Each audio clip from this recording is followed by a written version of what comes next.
Which is not doing anything, which is just seeing things as it is. मतलब आंखों का क्या काम है? सिर्फ दिखा देना, अच्छा है बुरा है, उससे आंखों को कोई फर्क नहीं पड़ता है। ऐसे ही ब्रेन का काम है जो भी अंदर स्टोर्ड है उसको दिखा देना। और कुछ भी दिख जाए उससे ब्रेन को कोई फर्क पड़ता है क्या? तो डर क्यों रहे हो?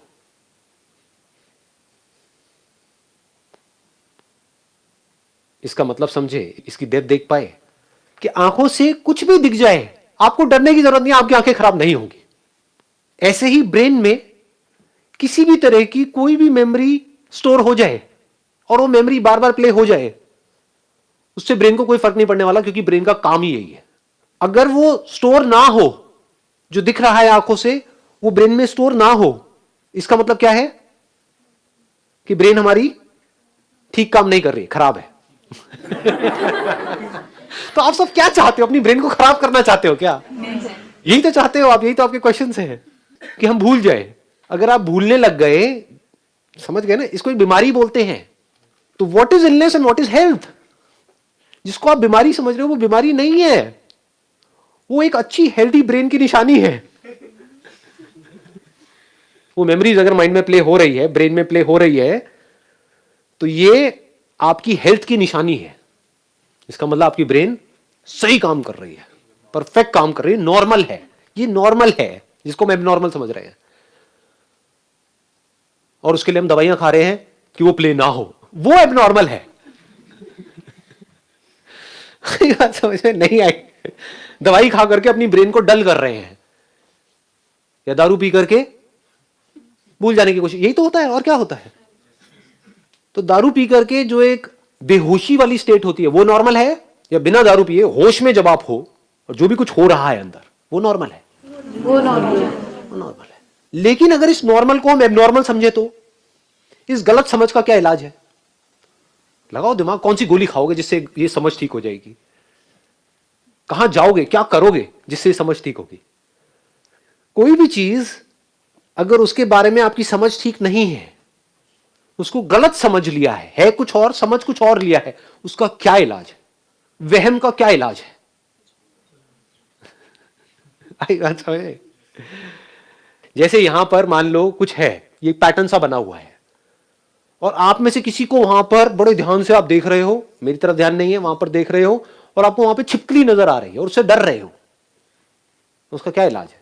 पूरी दुनिया आकर के बोलती रहे नहीं है, लेकिन मेरे लिए तो है। पूरी दुनिया बेवकूफ है, ये संदीप महेश्वरी सबसे बड़ा बेवकूफ है, इसको कुछ पता ही नहीं है।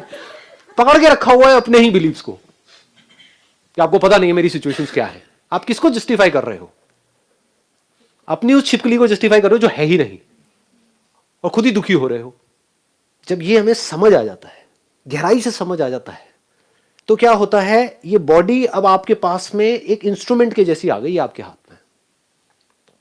अब आपको मजा आएगा खेलने में। अब आपको एक्चुअल में समझ आ रहा है कि किससे फर्क पड़ता है, किससे नहीं पड़ता है। यानी कि अगर एक्चुअल में कोई आपकी बॉडी को खतरा होगा तो वहां पर आप लड़ोगे भी, एक्ट भी करोगे, बहुत कुछ करोगे। ये नहीं कि बूंदों की तरह बैठे रहोगे।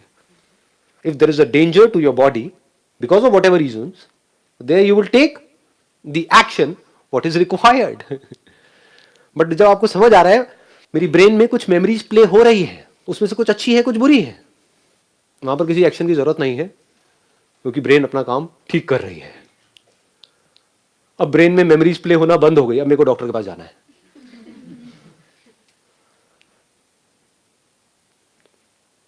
अभी ब्रेन कैसी हो गई आपके लिए? एक म्यूजिकल इंस्ट्रूमेंट के जैसी। लोग कैसे जी रहे हैं? बड़े ही कन्फाइंड होकर के जी रहे हैं। जैसे एक म्यूजिकल इंस्ट्रूमेंट है, उसकी रेंज ये है, lowest note and highest note. अच्छा म्यूजिशियन आप किसको कहोगे? जो पूरी रेंज को मास्टर कर ले, या बस इतनी सी रेंज में प्ले करता रहे? यही दो कीज उसको पता है, बाकी कीज से उसको डर लगता है, हाई से भी डर लगता है, लो से भी डर लगता है। तो अगर ये ब्रेन उस म्यूजिकल इंस्ट्रूमेंट के जैसी है, तो अब इसमें जो इमोशंस ट्रिगर होते हैं, चाहे वो अच्छे हो चाहे बुरे हो, उसकी वजह से क्या होता है? पूरी बॉडी में सेंसेशंस ही तो होती हैं।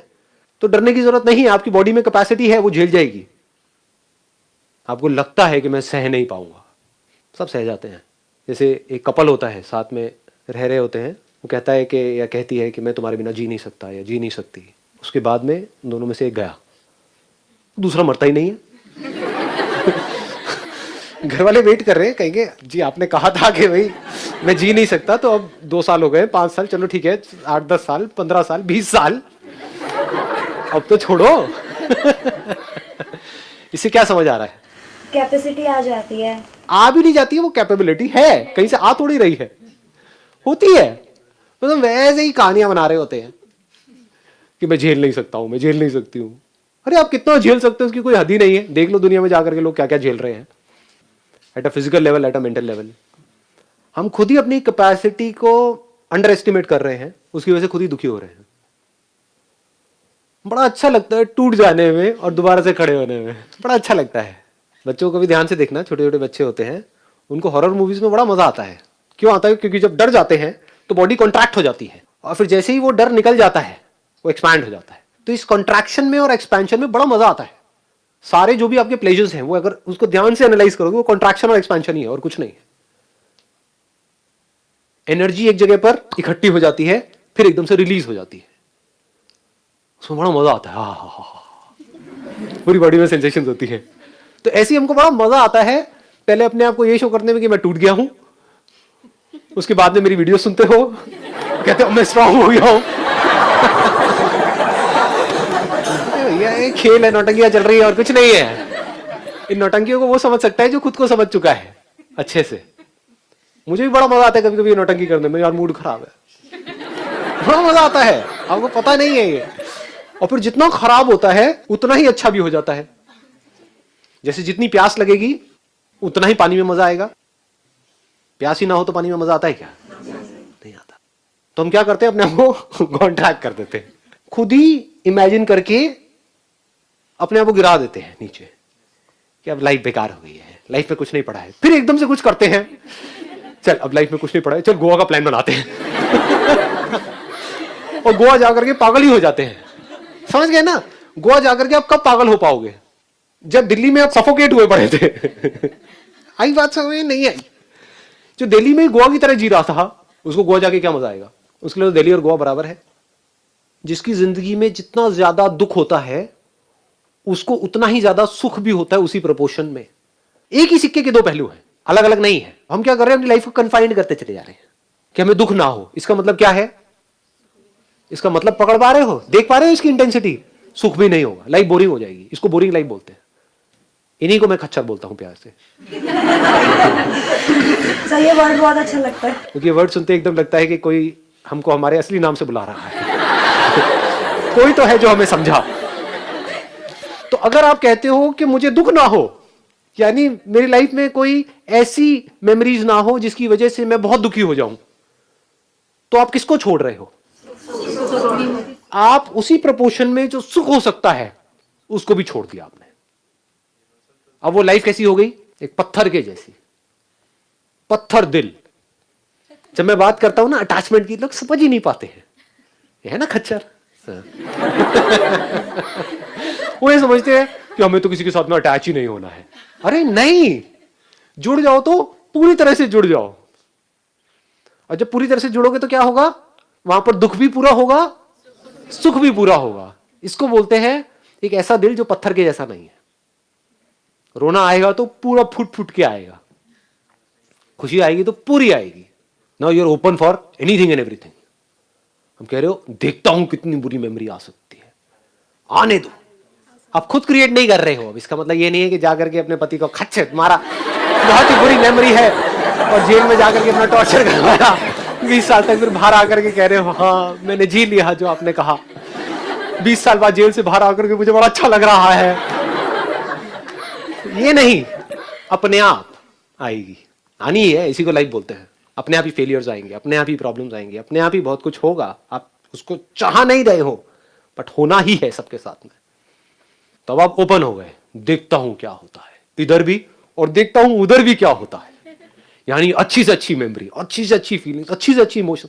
क्या होता है, वहां पर भी डर रहे होते हैं, डर लग रहा होता है नहीं होता है? किसी से जुड़ने में भी डर लगता है।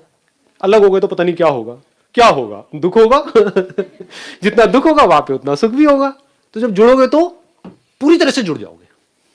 खेलो इस ब्रेन के साथ में, देखो इसकी possibilities, then you will get to know के इस ब्रेन को जितना आप समझते हो ना, उससे बहुत ज्यादा पॉसिबिलिटीज है। आपको इस ब्रेन में जैसे भी थॉट्स आ रहे हैं, जैसी भी फीलिंग्स आ रही हैं, जैसे भी इमोशंस आ रहे हैं, आने दो। और अब आप खेल खेल में क्या कहोगे, मुझे स्टॉप वॉच आपने ऑन करी अपने मोबाइल में और कहा कि अगले 10 मिनट तक ये जो मेरी सबसे बुरी मेमोरी है, जिससे मैं सबसे ज्यादा डर रही हूं या डर रहा हूं, इसको बनाए रखना है 10 मिनट तक। करो कोशिश। उल्टा होगा सर। आई बात पकड़ में? तो तब आपको पता लगेगा कि मैं कितनी बड़ी झूठी हूं, मैं कितना बड़ा मक्कार हूं। मैं बोलता हूं कि वो मेमोरीज जाती नहीं है, जबकि सच क्या है कि वो मेमोरीज टिकती नहीं आती तो है, टिकती नहीं है। आती है, लेकिन उसको जाने से मैं रोक नहीं सकता हूं। This is the reality. रोक के दिखा दो किसी भी मेमोरी को। 10 मिनट तक वो मेमोरी हिलनी नहीं चाहिए आपकी ब्रेन में से, पड़ी रहनी चाहिए, नहीं रह सकती। जैसे ये खेल खेलोगे, आप देखोगे वो मेमोरी छूट रही है, अब आप उसको पकड़ोगे, नहीं नहीं जानी चाहिए, लेकिन वो छूटेगी। और एक बार इस तरीके से छूट गई आपकी वो मेमोरी जिससे आप सबसे ज्यादा डरते हो, तो आपके अंदर से जो भी आज की डेट में सबसे बड़ा डर है वो निकल गया हमेशा हमेशा के लिए।